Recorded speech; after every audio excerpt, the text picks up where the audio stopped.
I was kind of looking at that list of seniors, and all of them are significant contributors in some way, some fashion, whether it's special teams or offense or defense, but even in the locker room and just their stability of being, a good guy. That was Coach Peterson measuring the impact of the class of 2012, a blue-collar group that has mostly stayed out of the spotlight, but is still stacked with talent. 23 seniors lined up to play their last career home game this afternoon as Boise State hosted Colorado State. The departing Broncos made their presence felt immediately. First play on offense for Boise State, DJ Harper, catch me if you can. The Rams cannot. 80 yards to the end zone. DJ moves into a tie for fourth all-time in touchdowns scored at Boise State. And BSU's second possession ended just like the first. It's a Harper's Bazaar in the opening quarter. DJ rushed for $107 on just 10 carries. Boise State led 14-0 after one and added to that margin in the second. Chris Potter takes the snap, and Potter, the boy wizard, making magic happen.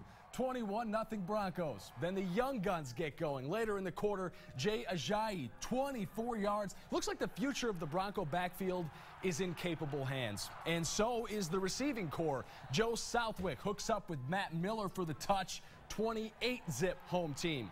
After a couple penalties on Jamar Taylor, the Rams found themselves in Bronco territory, but they didn't stay for long. DeMarcus Lawrence, rise up, young fella. The defensive end pulls down the pick. That sets up another TD for Southwick, the fabulous freshman. Holden Huff scores for the second time in 2 weeks. Joe finished 17 for 20, and the Broncos win easily, 42-14. That's a lot of push-ups, and quite the send-off for the departing seniors. I mean, you really want to try hard to send those dudes out on a good note of their last game on the blue ever.